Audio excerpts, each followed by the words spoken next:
मधुबन के बाबा, मधुबन के बाबा मुरली वाले, आपका क्या कहना, आपका क्या कहना। ओम शांति। 11 अक्टूबर 2024। बाबा के महावाक्य। मीठे बच्चे, बाप की याद के साथ साथ ज्ञान धन से संपन्न बनो। बुद्धि में सारा ज्ञान घूमता रहे तब अपार खुशी रहेगी। सृष्टि चक्र के ज्ञान से तुम चक्रवर्ती राजा बनेंगे। प्रश्न: किन बच्चों मनुष्यों की प्रीत बाप से नहीं हो सकती है? उत्तर: जो रौरव नरक में रहने वाले विकारों से प्रीत करते हैं, ऐसे मनुष्यों की प्रीत बाप से नहीं हो सकती। तुम बच्चों ने बाप को पहचाना है, इसलिए तुम्हारी बाप से प्रीत है। प्रश्न: किसे सतयुग में आने का हुक्म ही नहीं है? उत्तर: बाप को भी सतयुग में आना नहीं है, तो वहां काल भी नहीं आ सकता है। जैसे रावण को सतयुग में आने का हुक्म नहीं, ऐसे बाबा कहते, बच्चे मुझे भी सतयुग में आने का हुक्म नहीं। बाबा तो तुम्हें सुखधाम का लायक बनाकर घर ले जाते हैं, उन्हें भी लिमिट मिली हुई है। ओम शांति। रूहानी बाप बैठ रूहानी बच्चों को समझाते हैं।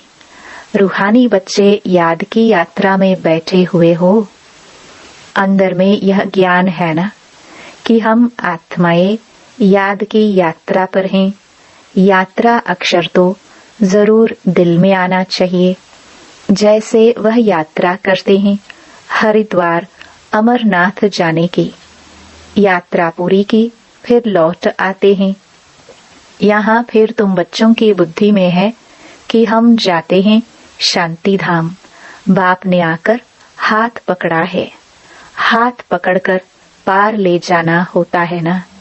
कहते भी हैं हाथ पकड़ लो, क्योंकि विषय सागर में पड़े हैं।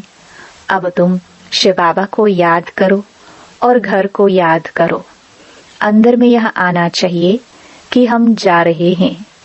इसमें मुख से कुछ बोलना भी नहीं है, अंदर में सिर्फ याद रहे बाबा आया हुआ है लेने लिए। याद की यात्रा पर जरूर रहना है।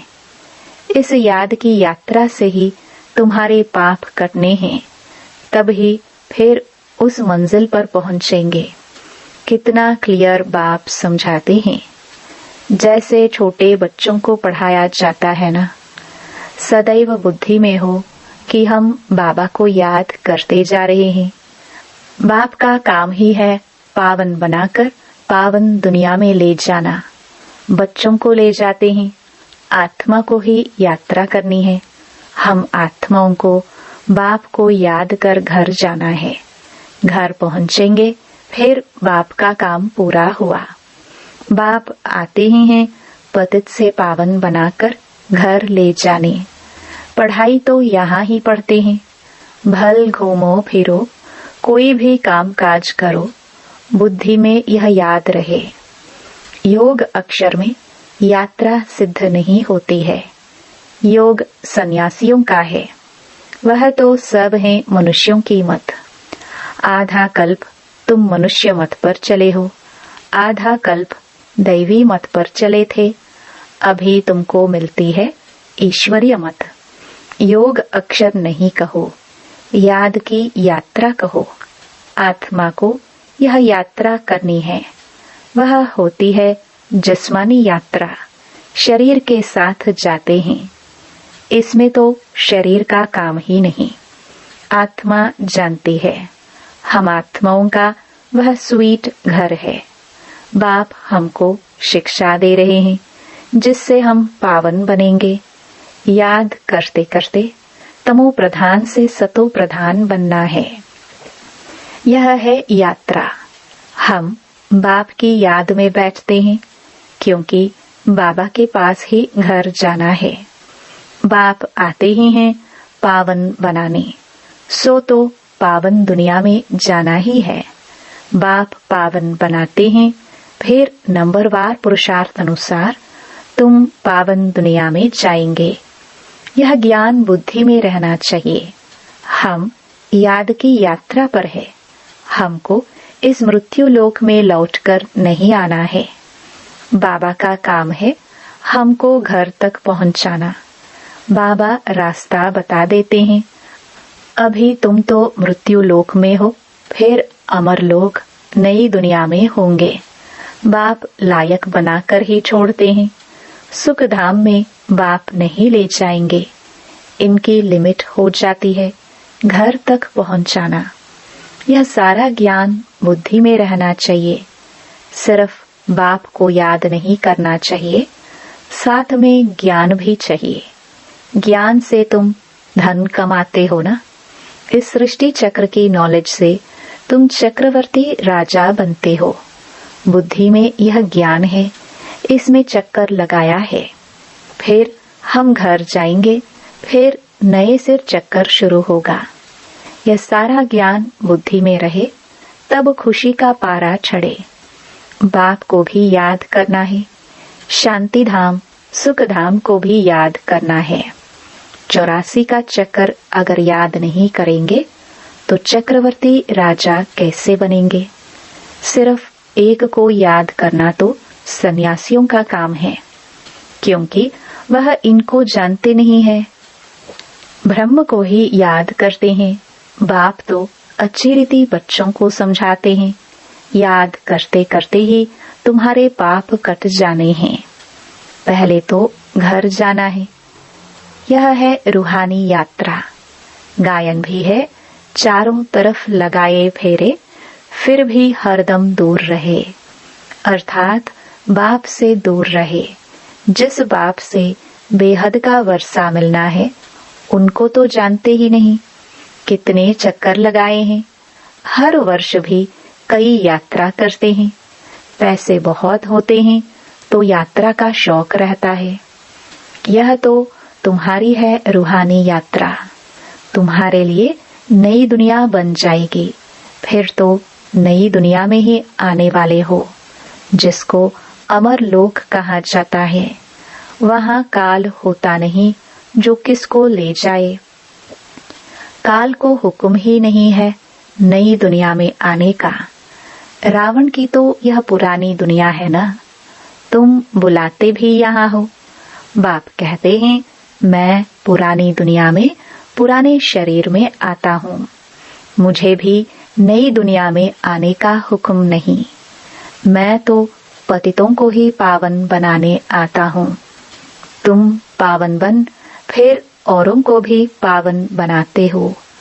सन्यासी तो भाग जाते हैं, एकदम गुम हो जाते हैं, पता ही नहीं पड़ता है कहाँ चला गया, क्योंकि वह ड्रेस ही बदल लेते हैं।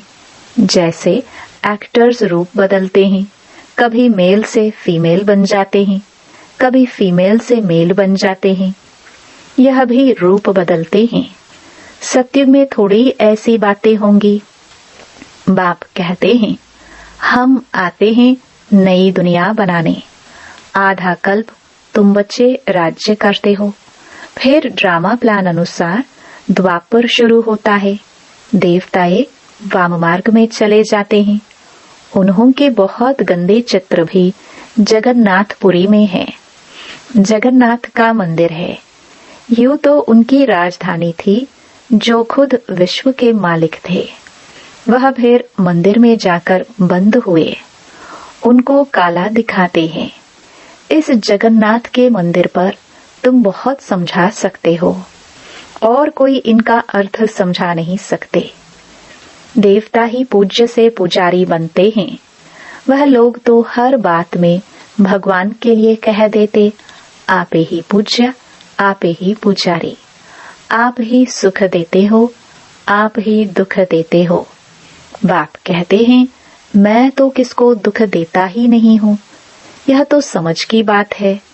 बच्चा जन्मा तो खुशी होगी, बच्चा मरा तो रोने लग पड़ेंगे, कहेंगे भगवान ने दुख दिया। अरे यह अल्पकाल का सुख दुख तुमको रावण राज्य में ही मिलता है। मेरे राज्य में दुख की बात नहीं होती। सत्युग को कहा जाता है अमर लोक, इनका नाम ही है मृत्यु लोक। अकाले मर पड़ते हैं, वहां तो बहुत खुशियां मनाते हैं, आयु भी बड़ी रहती है। बड़ी में बड़ी आयु 150 वर्ष की होती है। यहाँ भी कभी कभी ऐसे कोई की होती है, परंतु यहाँ तो स्वर्ग नहीं है ना। कोई शरीर तो बहुत संभाल से रखते हैं, तो आयु बड़ी भी हो जाती है, फिर बच्चे भी कितने हो जाते हैं, परिवार बढ़ता जाता है, वृद्धि जल्दी होती है। जैसे झाड़ से टालियां निकलती हैं, 50 टालियां और उनसे और 50 निकलेंगी, कितना वृद्धि को पाते हैं।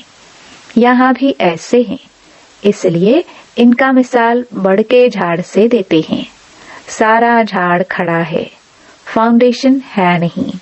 यहाँ भी आदि सनातन देवी देवता धर्म का फाउंडेशन है नहीं। कोई को पता ही नहीं देवताएं कब थे, वह तो लाखों वर्ष कह देते हैं। आगे तुम कभी ख्याल भी नहीं करते थे, बाप ही आकर यह सब बातें समझाते हैं। तुम अभी बाप को भी जान गए हो और सारे ड्रामा के आदि मध्य अंत ड्यूरेशन आदि सबको जान गए हो। नई दुनिया से पुरानी, पुरानी से नई कैसे बनती है, यह कोई नहीं जानते। अभी तुम बच्चे याद की यात्रा में बैठते हो। यह यात्रा तो तुम्हारी नित्य चलनी है। घूमो फिरो, परंतु इस याद की यात्रा में रहो।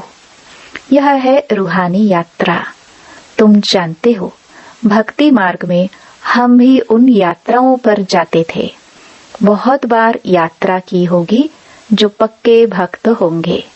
बाबा ने समझाया है, एक शिव की भक्ति करना, वह है अव्यभिचारी भक्ति।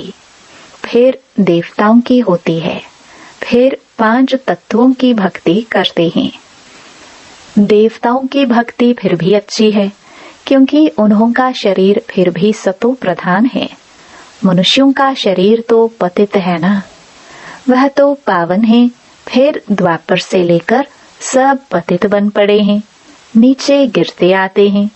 सीढ़ी का चित्र तुम्हारे लिए बहुत अच्छा है समझाने का। जिन्न की भी कहानी बताते हैं ना, यह सब दृष्टांत आदि इस समय के ही है। सब तुम्हारे ऊपर ही बने हुए हैं। भ्रमरी का मिसाल भी तुम्हारा है, जो कीड़ों को आप समान ब्राह्मण बनाते हो। यहाँ के ही सब दृष्टांत हैं। तुम बच्चे पहले जिस्मानी यात्रा करते थे, अभी फिर बाप द्वारा रूहानी यात्रा सीखते हो। यह तो पढ़ाई है ना। भक्ति में देखो क्या क्या करते हैं, सबके आगे माथा टेकते रहते हैं, एक के भी ऑक्यूपेशन को नहीं जानते। हिसाब किया जाता है ना, सबसे जास्ती जन्म कौन लेते हैं, फिर कम होते जाते हैं। यह ज्ञान भी अभी तुमको मिलता है। तुम समझते हो बरोबर स्वर्ग था। भारतवासी तो इतने पत्थर बुद्धि बने हैं, उनसे पूछो स्वर्ग कब था तो लाखों वर्ष कह देंगे। अभी तुम बच्चे जानते हो, हम विश्व के मालिक थे, कितने सुखी थे। अब फिर हमको बेगर टू प्रिंस बनना है। दुनिया नई से पुरानी होती है ना, तो बाप कहते हैं मेहनत करो। यह भी जानते हैं माया घड़ी घड़ी भुला देती है। बाप समझाते हैं बुद्धि में सदैव यह याद रखो, हम जा रहे हैं। हमारा इस पुरानी दुनिया से लंगर उठा हुआ है, नैया उस पार जानी है। गाते हैं ना, नैया हमारी पार ले जाओ। कब पार जानी है वह जानते नहीं है, तो मुख्य है याद की यात्रा। बाप के साथ वर्षा भी याद आना चाहिए। बच्चे बालिग होते हैं तो बाप का वर्षा ही बुद्धि में रहता है। तुम तो बड़े हो ही, आत्मा झट जान लेती है। यह बात तो बरोबर है। बेहद के बाप का वर्षा है ही स्वर्ग। बाबा स्वर्ग की स्थापना करते हैं तो बाप की श्रीमत पर चलना पड़े। बाप कहते हैं पवित्र जरूर बनना है। पवित्रता के कारण ही झगड़े होते हैं। वह तो बिल्कुल ही जैसे रौरव नरक में पड़े हैं और ही जास्ती विकारों में गिरने लग पड़ते हैं। इसलिए बाप से प्रीत रख नहीं सकते हैं। विनाशकाली विपरीत बुद्धि है ना। बाप आते ही हैं प्रीत बुद्धि बनाने। बहुत हैं जिनकी रिंचक भी प्रीत बुद्धि नहीं है, कभी बाप को याद भी नहीं करते हैं, शिव बाबा को जानते ही नहीं हैं, मानते ही नहीं हैं। माया का पूरा ग्रहण लगा हुआ है। याद की यात्रा बिल्कुल ही नहीं। बाप मेहनत तो कराते हैं, यह भी जानते हो। सूर्यवंशी चंद्रवंशी राजधानी यहाँ स्थापन हो रही है। सत्युग त्रेता में कोई भी धर्म स्थापन होते नहीं। राम कोई धर्म स्थापन नहीं करते। यह तो स्थापना करने वाले बाप द्वारा यह बनते हैं। और धर्म स्थापक और बाप के धर्म स्थापना में रात दिन का फर्क है। बाप आते ही हैं संगम पर, जबकि दुनिया को बदलना है। बाप कहते हैं कल्प कल्प कल्प के संगम युगे आता हूँ। उन्होंने फिर युगे युगे अक्षर रॉन्ग लिख दिया है। आधा कल्प भक्ति मार्ग भी चलना ही है। तो बाप कहते हैं बच्चे इन बातों को भूलो मत। यह कहते हैं बाबा हम आपको भूल जाते हैं। अरे बाप को तो जानवर भी नहीं भूलते हैं, तुम क्यों बोलते हो? अपने को आत्मा नहीं समझते हो। देह अभिमानी बनने से ही तुम बाप को भूलते हो। अब जैसे बाप समझाते हैं वैसे तुम बच्चों को भी टेव आदत रखनी चाहिए। भबके से बात करनी चाहिए। ऐसे नहीं बड़े आदमी के आगे तुम फंक हो जाओ। तुम कुमारियां ही बड़े बड़े विद्वान पंडितों के आगे जाते हो तो तुम्हें निडर हो समझाना है। अच्छा, मीठे मीठे सिखिलदे बच्चों प्रति माता पिता बाप दादा का याद प्यार और गुड मॉर्निंग। रूहानी बाप की रूहानी बच्चों को नमस्ते। धारणा के लिए मुख्य सार। पहला, बुद्धि में सदैव याद रहे कि हम जा रहे हैं। हमारी नैया का लंगर इस पुरानी दुनिया से उठ चुका है। हम हैं रूहानी यात्रा पर। यही यात्रा करनी और करानी है। दूसरा, किसी भी बड़े आदमी के सामने निर्भयता भबके से बात करनी है। फंक नहीं होना है। देही अभिमानी बनकर समझाने की आदत डालनी है। वरदान, व्यर्थ व माया से इनोसेंट बन दिव्यता का अनुभव करने वाले महान आत्मा भव। महान आत्मा अर्थात सेंट उसे कहेंगे जो व्यर्थ व माया से इनोसेंट हो। जैसे देवताए इससे इनोसेंट थे, ऐसे अपने वो संस्कार इमर्ज करो। व्यर्थ के अविद्या स्वरूप बनो, क्योंकि यह व्यर्थ का जोश कई बार सत्यता का होश, यथार्थता का होश समाप्त कर देता है। इसलिए समय, श्वास, बोल, कर्म सब में व्यर्थ से इनोसेंट बनो। जब व्यर्थ की अविद्या होगी तो दिव्यता स्वतः अनुभव होगी और अनुभव कराएगी। स्लोगन, फर्स्ट डिवीजन में आना है तो ब्रह्मा बाप के कदम पर कदम रखो। ओम शांति।